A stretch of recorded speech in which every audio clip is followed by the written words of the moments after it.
A millionaire CEO vanished into thin air at a charity gala, leaving everyone shocked and confused.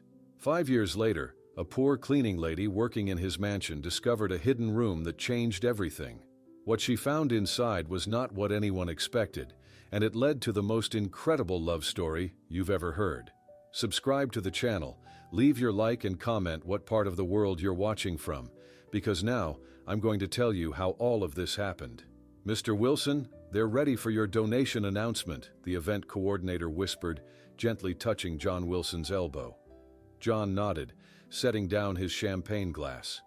The crystal chandeliers of the Grand Plaza Hotel ballroom sparkled above him as he straightened his red tie against his navy suit. "Another year, another million," Mayor Thompson said with a laugh, clapping John on the back. "Chicago wouldn't be the same without you, John." "Just doing my part, Mayor," John replied, his voice confident but not boastful. He glanced at his Timex watch, his father's watch, noting it was 8:15 in the evening. The ballroom buzzed with Chicago's elite. Business leaders in expensive suits mingled with celebrities and politicians at the annual Children's Future Gala. John's name was on everyone's lips, just as it was on the Wilson Tower that dominated the city skyline. As John walked toward the stage, his bodyguard Frank Miller followed at a respectful distance. The crowd parted naturally, people nodding respectfully or extending hands for quick greetings. "There goes $8.7 billion on two legs," whispered a young executive to his colleague. On stage, John accepted the microphone with practiced ease. "Good evening, everyone. I'm honored to continue supporting the children of our great city. This year, Wilson Enterprises is pleased to donate $1 million to the Children's Future Foundation." Applause thundered through the ballroom. Camera flashes popped like lightning. John smiled his magazine cover smile and returned to his table where the main course, salmon with asparagus, awaited. "Excellent speech, sir," Frank said, resuming his position behind John's chair. John cut a small piece of salmon. "Did you remind the pilot about tomorrow's trip to New York? The CNBC interview is at 9 in the morning." "All arranged, sir. The jet will be ready at 6. John nodded, then frowned slightly as his phone vibrated. He checked the screen, his expression changing almost imperceptibly. "Excuse me for a moment," he told Frank, standing up. "Nature calls." "Would you like me to accompany you, sir?" Frank asked, already half rising. John waved him down. "I think I can manage a trip to the restroom on my own, Frank." John walked confidently through the ballroom, nodding at acquaintances but not stopping. He passed through the ornate doorway into the hotel's plush corridor, turning right toward the restrooms. 20 minutes later, Frank checked his watch, frowning. 30 minutes later, he approached the men's restroom. "Mr. Wilson?" Frank called, pushing open the door. Empty stalls greeted him. Frank's heart rate quickened. He checked every stall, then the adjacent corridors. Nothing. "Has anyone seen John Wilson?" he asked, returning to the ballroom, his professional composure slipping. The hotel manager quickly joined the search. "Check the security cameras," he ordered his staff. Within minutes, they gathered around monitors in the security office. The footage showed John walking down the hallway toward the restrooms, turning a corner, and then nothing. He never appeared on any other camera, never exited the building. "This is impossible," the security chief muttered. "We have coverage of every exit." "Check the parking garage," Frank demanded. "His Tesla." "Still here, sir," a valet confirmed minutes later. "Mr. Wilson's car hasn't moved."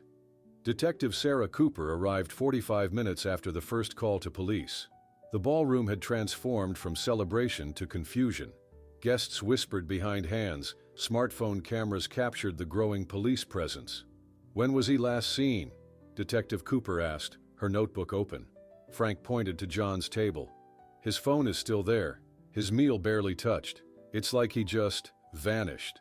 Mayor Thompson approached, his face grave. "Detective, whatever resources you need, John Wilson is the heart of this city."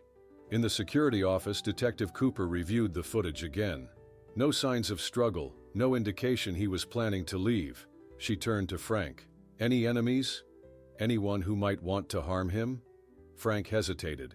"Mr. Wilson is a powerful man, Detective. He has competitors, not enemies." Outside the hotel, reporters had already gathered. Camera lights illuminated the night as a police spokesperson approached the microphones. At approximately 8:45 this evening, businessman John Wilson disappeared from the Grand Plaza Hotel during the Children's Future Gala. The Chicago Police Department is investigating all possibilities. Inside, Detective Cooper stared at the frozen image of John Wilson on the security monitor, the last known sighting of Chicago's titan of industry. Something about his expression caught her attention. He didn't look worried or frightened. He looked determined. Detective Sarah Cooper stared at the hotel security footage one more time, watching John Wilson walk down the hallway and disappear. 3 days had passed since Chicago's richest man vanished from the Grand Plaza Hotel, and she still had no solid leads. "Play it again," she told the tech officer. "This is the 20th time, Detective," he sighed, but rewound the footage. Sarah leaned closer to the screen. "Stop there. See how he checks his phone right before turning the corner? Something on that phone made him change his plans." Back at police headquarters, Sarah pinned photos and timelines to a large board. Her boss, Captain Reynolds, approached with coffee. "Any progress on the Wilson case?" he asked. "I've interviewed 57 people who attended the gala," Sarah said, accepting the coffee gratefully. The bodyguard, Frank Miller, seems genuinely confused about what happened.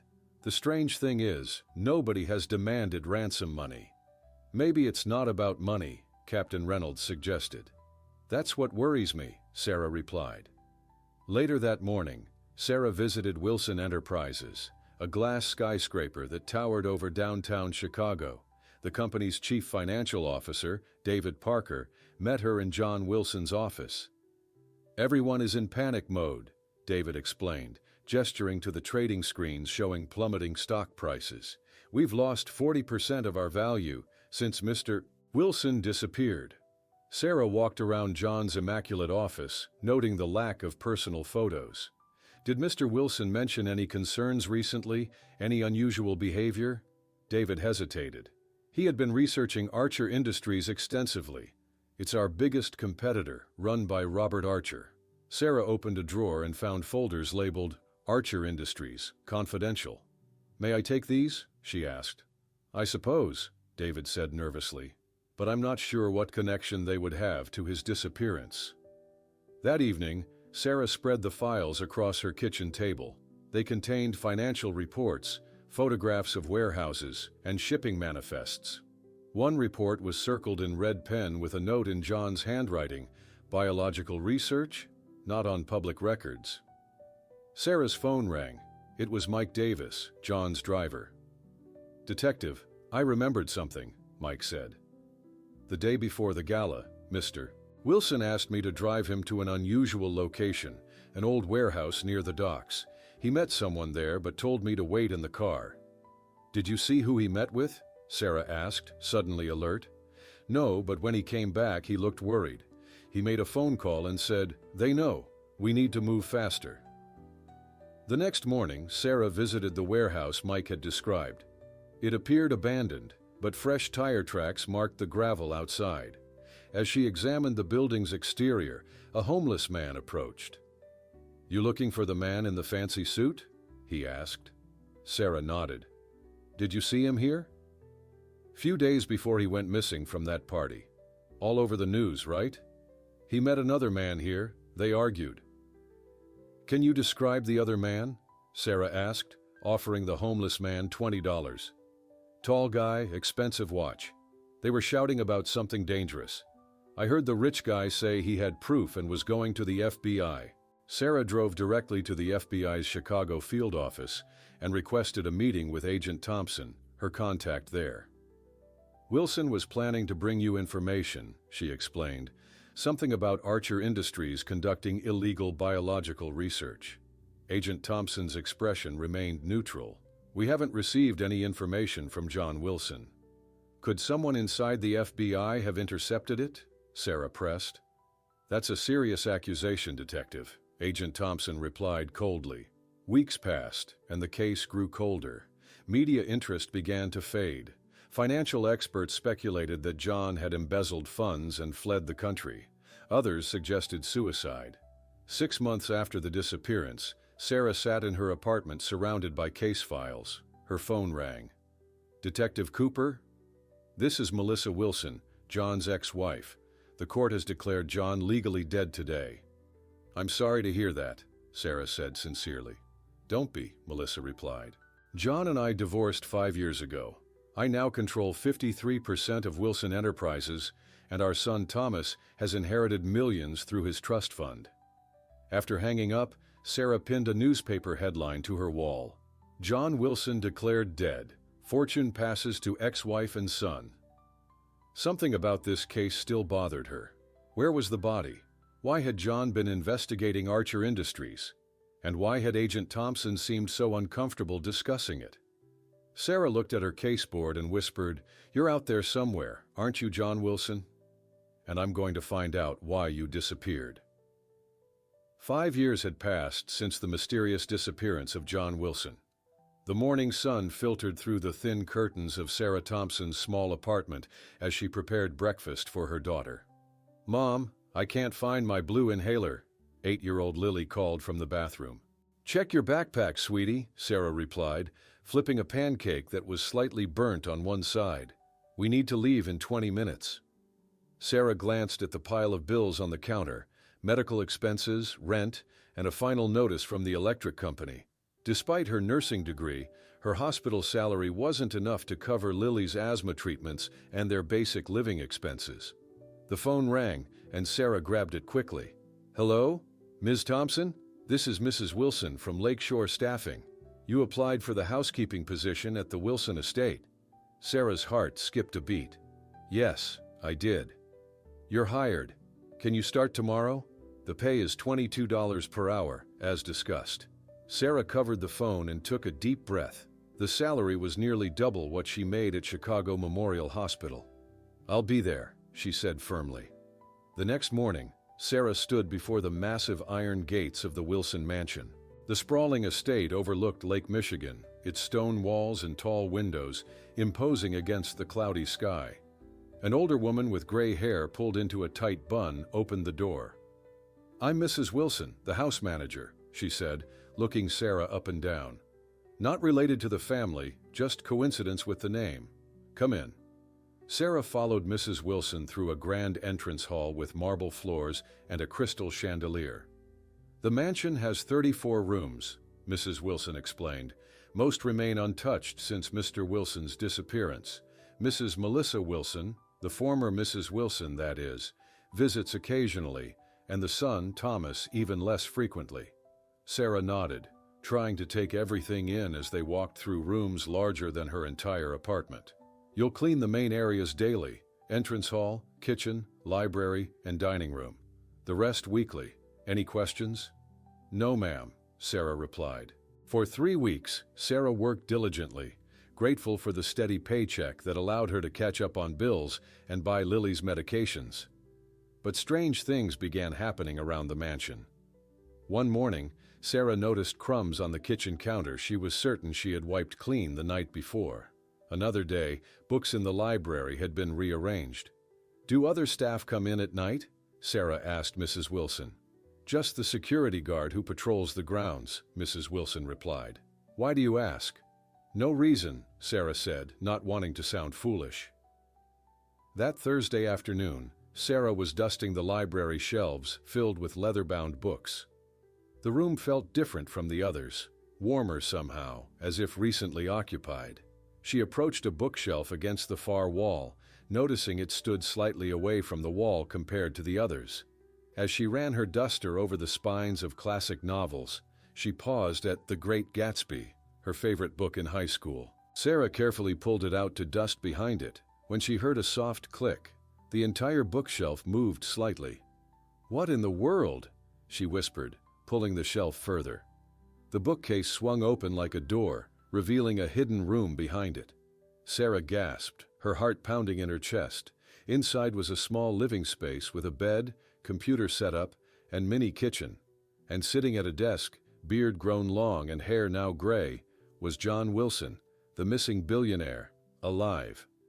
He turned toward her, his eyes wide with shock and fear. In one quick motion, he grabbed something from his desk and pointed it at her. "Don't move," he said, his voice hoarse from disuse. "Don't scream. Don't tell anyone what you've seen, or I'll have to hurt you." Sarah froze, the duster still clutched in her trembling hand, staring at the man the whole world thought was dead. Sarah stood frozen, her eyes fixed on the man everyone thought was dead. John Wilson looked nothing like the polished billionaire from magazine covers. His once perfectly trimmed hair had grown wild and gray, his expensive suits replaced by wrinkled sweatpants and a faded t-shirt. "Please," Sarah whispered, raising her hands slowly. "I won't tell anyone. I have a daughter who needs me." John's hand trembled slightly as he lowered what Sarah now saw was just a stapler, not a weapon. He sank back into his chair, wincing as he moved his left leg. "You're the new cleaning lady," he said, his voice rough. "I've been watching you through the peephole." Sarah took a cautious step forward. "Mr. Wilson, you need medical attention. Your leg—" "Stay back," John snapped. "I can't trust you. I can't trust anyone." Sarah noticed his breathing was labored and his face flushed. Her nursing instincts took over. "You have a fever. At least let me check your temperature." John stared at her suspiciously. "Why would you help me?" "Because that's what I do. I'm a nurse, actually. The housekeeping job just pays better." After a long pause, John nodded. Sarah approached slowly and placed her hand on his forehead. "You're burning up. What happened to your leg?" "Old injury. Gets infected sometimes." Sarah examined his leg and saw an inflamed wound. "This needs antibiotics. You could get very sick without proper treatment." John laughed bitterly. "I'm already a dead man according to the world." "Why are you hiding? Why did you disappear?" Sarah asked. John studied her face carefully before responding. "Do you know Archer Industries? The technology company? Your competitor?" John nodded and pointed to his computer. "They're not just making phones and computers. They're developing dangerous biological weapons to sell to foreign governments." Sarah's eyes widened. "That's illegal." "Exactly. When I discovered their operation, I took my evidence to an FBI contact. But then strange things started happening." John shifted in his chair, grimacing with pain. "My car brakes failed on Lakeshore Drive. Could have been an accident. Then I got violently ill after eating at my favorite restaurant. Could have been food poisoning." "Or someone trying to kill you," Sarah said quietly. "I realized powerful people were protecting Archer. My FBI contact stopped returning my calls. I needed to disappear to gather more evidence and stay alive." "So you faked your disappearance at the gala?" John nodded. "My college roommate helped me. He had cancer, terminal, wanted one last adventure. He waited in a service corridor with clothes and a disguise. I slipped out while everyone was eating dinner." "And you've been living here, in your own house, for 5 years?" "This mansion was built during Prohibition, has secret rooms and passages throughout. My father showed me when I was 10. No one else knows about them." Sarah looked around the hidden room. It contained a small bed, mini refrigerator, microwave, and computer setup connected to multiple monitors. Books were stacked everywhere. "I've gathered enough evidence now," John continued. "Archer is selling bioweapons that could kill thousands. But I still don't know who in the government is protecting them." Sarah's phone buzzed in her pocket. It was a text from her babysitter. "Lily's asthma acting up. Should I take her to the ER?" Sarah's face paled. "I have to go. My daughter—" "Your daughter?" John interrupted. "You mentioned her before. Lily, she's 8, has severe asthma. I need this job to pay for her treatments." John seemed to soften slightly. He reached into a drawer and pulled out a sandwich. "Take this. You haven't eaten lunch." Sarah hesitated before accepting the sandwich. "I'll come back tomorrow, with food and antibiotics for your leg." "Why would you help me?" John asked again. "Because right now you need a friend, and honestly, I need this job." As Sarah turned to leave, John called after her. "If you tell anyone about me, remember, I may be hiding, but I still have resources. I will know." Sarah paused at the hidden door. "I won't tell anyone, but you need to trust someone eventually, Mr. Wilson. Even billionaires can't survive alone forever." The next morning, Sarah returned to the Wilson mansion with a small bag hidden in her purse. She glanced around nervously as she entered the library. making sure Mrs. Wilson wasn't watching. When the coast was clear, she pulled The Great Gatsby from the shelf, hearing the satisfying click as the hidden door unlocked. "Mr. Wilson?" she called softly, pushing the bookcase open. John sat at his computer, looking slightly better than yesterday. He turned as she entered. "You came back," he said, surprise evident in his voice. Sarah removed items from her bag. "I brought antibiotics for your infection, some fresh fruit, bread, and clean clothes." John accepted the supplies with a nod. "How's your daughter?" "Lily's better today. The nebulizer treatment helped." Sarah hesitated before asking, "How do you get food when I'm not here?" "I come out at night," John explained. "The security system has blind spots I programmed years ago. I take what I need from the kitchen." Sarah helped John clean and bandage his infected leg. As she worked, he swallowed the antibiotic tablets she'd brought. "Why are you really helping me?" John asked, watching her carefully. "Maybe I believe your story about Archer Industries," Sarah replied. "Or maybe I just can't leave someone suffering when I can help. That's why I became a nurse." Over the next 2 weeks, Sarah visited John's hidden room daily. She brought supplies, news from the outside world, and eventually her laptop so he could show her his evidence against Archer Industries. "See these shipping manifests?" John pointed to documents on the screen. "They show Archer importing restricted chemicals that have no use except in bioweapons." Sarah leaned closer. "And no one at the FBI would help you?" "My contact disappeared after I showed him this information, transferred to Alaska suddenly." As days passed, John taught Sarah about corporate finance and computer security. In return, she helped improve his health with her nursing knowledge and brought him books from the public library. "Your fever's completely gone," Sarah announced one afternoon, checking his forehead, "and the infection is healing nicely." "Thanks to you," John said, his voice softer than usual. Their conversation was interrupted by the sound of the mansion's front door opening and voices echoing through the halls. "Someone's here," Sarah whispered. John quickly pulled up security camera feeds on his computer. "It's Kevin, my son." Sarah peeked at the screen, seeing a young man who resembled John, though his features were softer. He was talking with Mrs. Wilson in the entrance hall. "I'm thinking of selling this place," Kevin was saying. "It's ridiculous to keep this massive house when no one lives here." John's face hardened as he watched his son. "I haven't seen him in person for over 5 years." "He looks like you," Sarah observed. "He has my face but his mother's character," John replied bitterly. "Always wanted money without working for it." Sarah gathered her cleaning supplies. "I should get back to work before they notice I'm missing."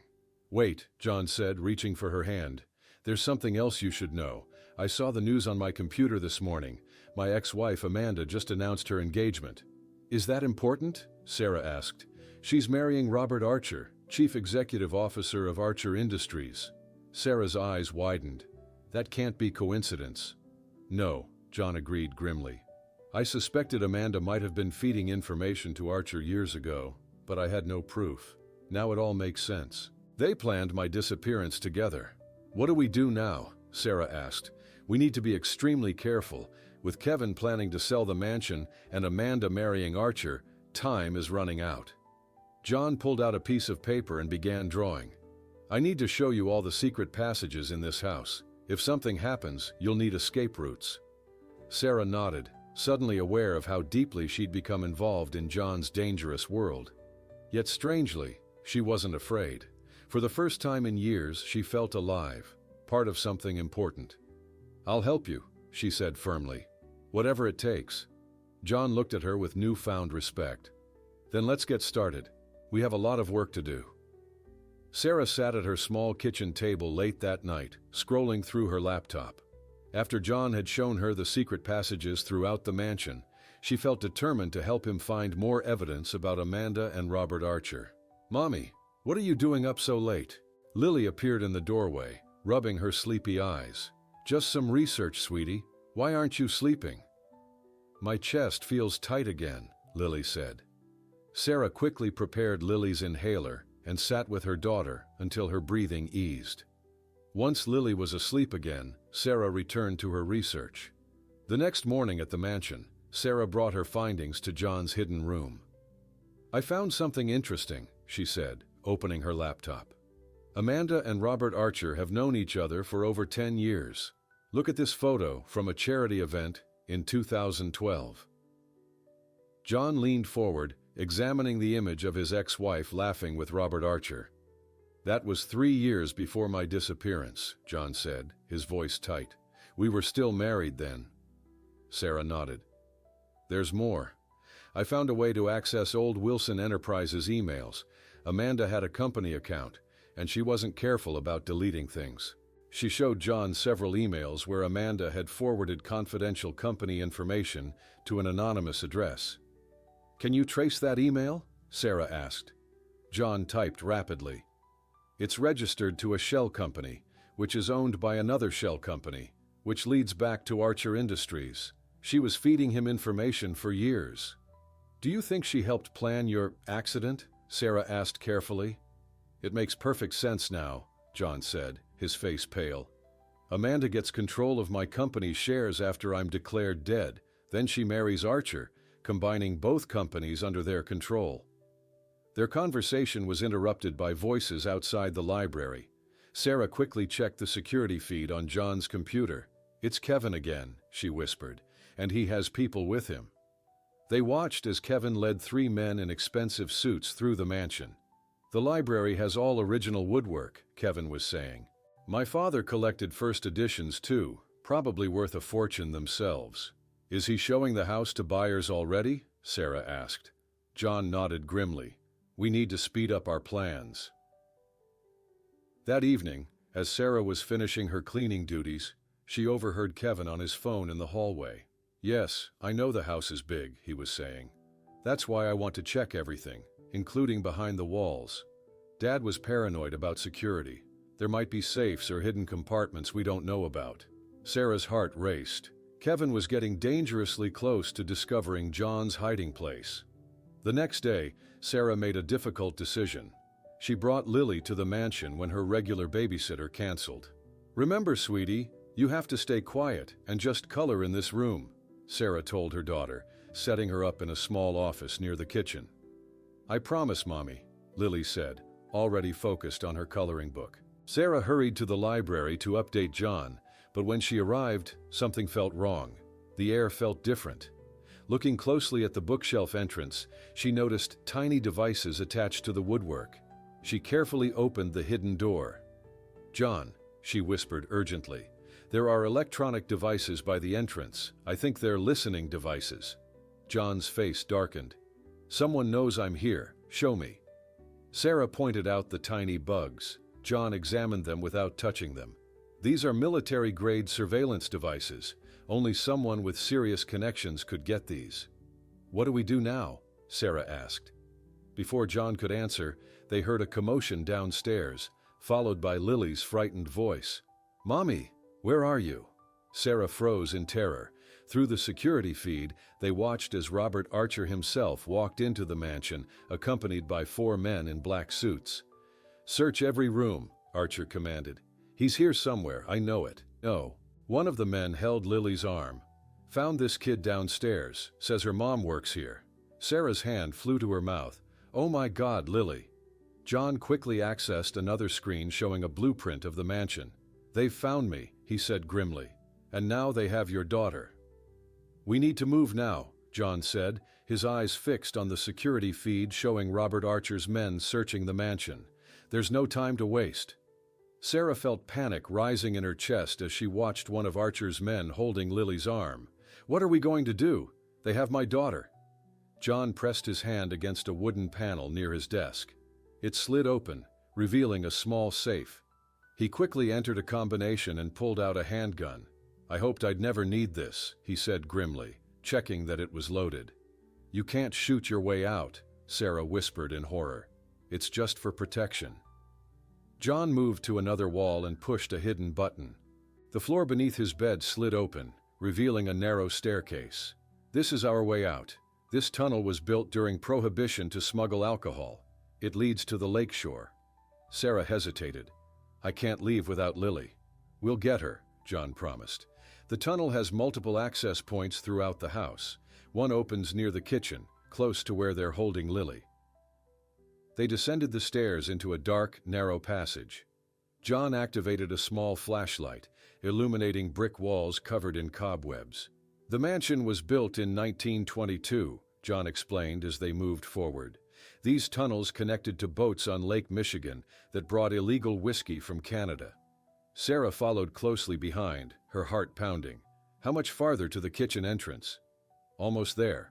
John stopped at a junction in the tunnel. This way leads to the kitchen. The other path goes to the lakefront. They turned left, moving carefully until John stopped at a ladder. This opens into a pantry near the kitchen. I'll go first and check if it's safe. John climbed the ladder and slowly pushed open a trapdoor disguised as part of the floor. He peered through the crack, then signaled Sarah to follow. They emerged into a large pantry filled with canned goods and cooking supplies. Through the slightly open door, they could see Lily sitting at the kitchen table, one of Archer's men standing nearby while the others searched the mansion. "Stay here," John whispered. "I'll create a distraction." Before Sarah could protest, John slipped through another door into the hallway. Seconds later, a loud crash came from the dining room. "What was that?" one of the men shouted. The guard watching Lily ran toward the sound. Sarah seized her chance. She rushed to the kitchen, grabbing Lily's hand. "Mommy!" Lily cried out. "Quiet, sweetheart. We need to hide," Sarah whispered, pulling her daughter toward the pantry. Just as they reached the trap door, Robert Archer himself walked into the kitchen. "Stop right there," he commanded, his voice cold. John appeared behind Archer, pressing the gun against his back. "Let them go, Robert." Archer froze. "John Wilson, I knew you were still alive." "Sarah, take Lily and go down the tunnel, now," John ordered, keeping the gun steady. Sarah and Lily disappeared through the trap door. John backed away from Archer toward the pantry. "You won't get away with this, John," Archer said. "I own half the police department and have people in the FBI." "That's why I gathered all the evidence about your bioweapons program," John replied. "If anything happens to me, it goes public." One of Archer's men appeared in the doorway with his gun drawn. John dived through the trap door, pulling it shut as bullets splintered the wood above him. He scrambled down the ladder to find Sarah and Lily waiting anxiously. "Run!" he shouted, leading them down the tunnel toward the lake. Behind them, they could hear Archer's men breaking through the trap door. The three fugitives raced through the dark passage, John's flashlight bobbing wildly as they ran. Finally, they reached another ladder. John climbed up and pushed open a concealed door built into a boathouse on the lakeshore. They emerged into the bright daylight, blinking at the sudden brightness. "There's a tourist boat about to leave," Lily pointed to a large vessel loading passengers at Navy Pier. "Smart thinking," John said, smiling at the girl despite their danger. "They won't expect us to hide in plain sight." They hurried toward Navy Pier, blending with the crowd of tourists. Behind them, Archer's men emerged from the tunnel, scanning the shoreline. "Tickets for the next lake tour?" a cheerful attendant asked as they approached the boat. "3, please," John said, handing over cash from his emergency pack. As the boat pulled away from the dock, Sarah held Lily close while John watched Archer's men searching frantically along the shore. "We made it," Sarah whispered. "But what do we do now?" John looked out at the Chicago skyline growing smaller behind them. "I have a plan. We'll go to Pinecrest, Oregon. My college roommate had a cabin there.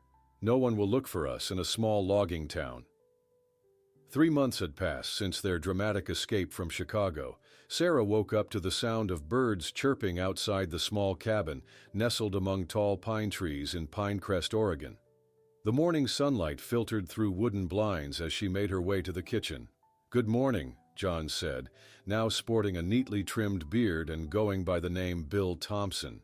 He was cooking breakfast for Lily, who sat at the table drawing a picture. "Morning," Sarah replied, pouring herself coffee.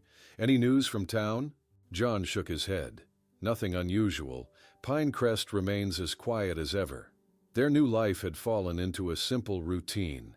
Sarah worked as a nurse at the Pinecrest Medical Clinic, while John stayed at the cabin, repairing computers for locals who dropped them off without asking too many questions about the new resident. "Look what I drew!" Lily held up her picture. "It's our cabin and all of us together." Sarah smiled, noticing how Lily had included John in their family portrait. "It's beautiful, sweetie. Are you ready for school?" "Yes, we're learning about frogs today," Lily said, putting her drawing in her backpack. The small elementary school was just a 10-minute walk from their cabin. Lily's asthma had improved dramatically in the clean mountain air, and she needed her inhaler less frequently. After Lily left for school, John spread maps and documents across the kitchen table. "I've been monitoring news from Chicago," he said. "Robert Archer announced a new biomedical research division last week. It's a cover for his weapons program." Sarah sat beside him. "Do you think they've stopped looking for us?" "No," John replied grimly. "Archer won't give up, but we're safe for now. Nobody connects Bill Thompson to John Wilson."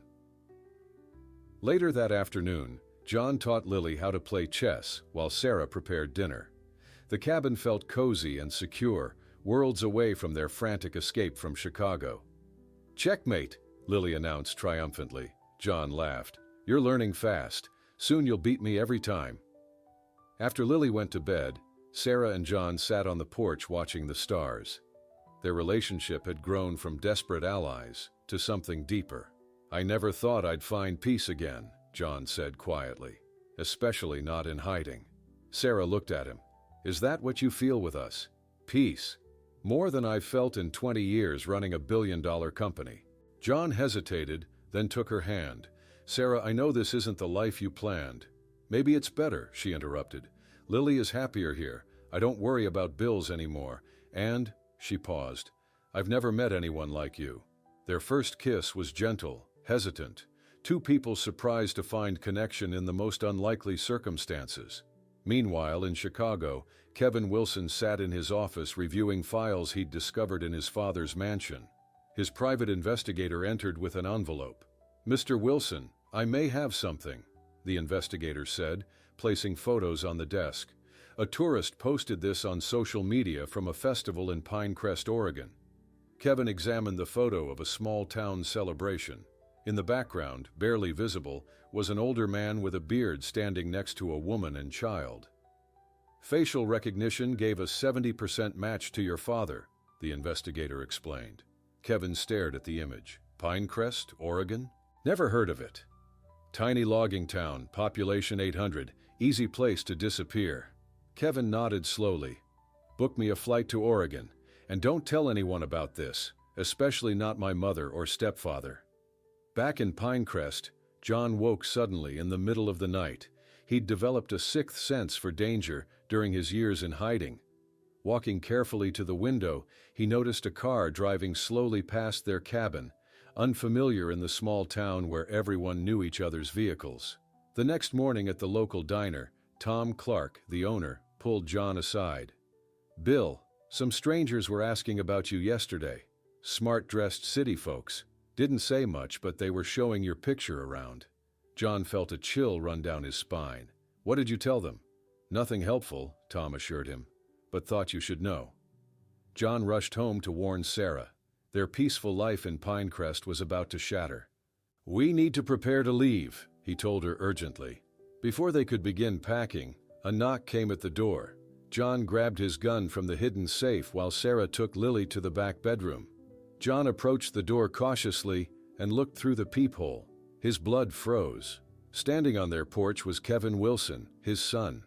John stared through the peephole, his heart pounding in his chest.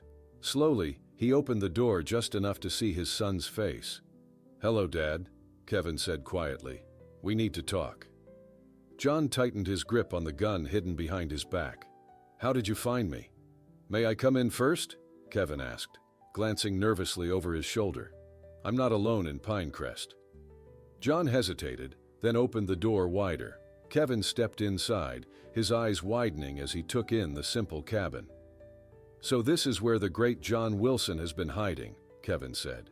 "Quite a change from your penthouse in Chicago." Sarah emerged from the bedroom, keeping Lily behind her. "John, what's happening?" "This is my son, Kevin," John explained, not lowering his gun. "He's found us somehow." Kevin raised his hands. "I'm not here to hurt anyone. I came to warn you. Robert Archer and his men arrived in Pinecrest yesterday. They're staying at the Pine Lodge Motel." Why should we believe you? Sarah asked. How do we know you're not working with them? Kevin reached slowly into his jacket and pulled out a worn leather journal. Because I found this in a hidden safe at the mansion. Your research about Archer Industries and the bioweapons program. I know everything, Dad. John lowered his gun slightly. That doesn't explain why you're helping us. At first, I just wanted to find you because I was angry, Kevin admitted. You disappeared without a word, just like you disappeared from my life when I was a kid. Lily peeked around Sarah's legs. Are you Mr. John's son? He talks about you sometimes. Kevin looked surprised. He does. John put the gun down on a nearby table. What changed your mind, Kevin? Why aren't you helping your mother and Archer? When I confronted Mom about what I found in your journals, she didn't deny it, Kevin said, sitting down heavily on a wooden chair. She just offered me money to keep quiet. That's when I realized you were telling the truth all along. Sarah brought everyone coffee while Kevin explained how he had tracked them to Pinecrest using a facial recognition hit from a tourist's photo. Archer has 8 men with him, Kevin continued. They've been showing your picture around town since yesterday. Someone must have recognized you. John nodded grimly. Tom at the diner warned me this morning. We need to leave right away, Sarah said, already moving toward the bedroom to pack. Kevin shook his head. It's too late. They've got men watching the roads out of town. That's why I came through the forest behind your cabin. John paced the small living room. If we can't run, we'll have to face them. I have a plan, Kevin said, leaning forward. I've uploaded all your evidence to secure servers. And I contacted Detective Lisa Parker. She never gave up on your case, Dad. She works for the FBI now. The FBI? John looked skeptical. I tried going to them 5 years ago. Parker's different, Kevin insisted. She's been building a case against Archer for years. She has a team coming to arrest him, but they won't arrive until morning. Sarah looked out the window nervously. That's 15 hours from now. How do we stay safe until then? Suddenly, Lily pointed through the window. There are cars coming up the road. They all rushed to look. 3 black SUVs were approaching slowly, headlights cutting through the early evening darkness. It's Archer, Kevin said. They must have followed me somehow. John grabbed Sarah's hand. Get Lily. We're leaving through the back. As they gathered essential items, they heard car doors slamming outside. John led them to a window in the back bedroom. The forest is our only chance, he whispered. If we can make it to town, we can hide until Parker arrives. Kevin pulled out his phone. I'll try to warn her that they're here early. Just as they prepared to climb out the window, they heard a voice through a megaphone outside. John Wilson, we know you're in there. Come out now and no one will get hurt. Robert Archer had found them. John pulled Lily close and whispered to the group, we need to split up. Archer's men will expect us to run together. Sarah shook her head frantically. I'm not leaving Lily. You won't have to, John replied. Kevin will create a distraction while we escape through the forest. Kevin nodded, understanding his father's plan. I can lead them away. Give you time to reach town.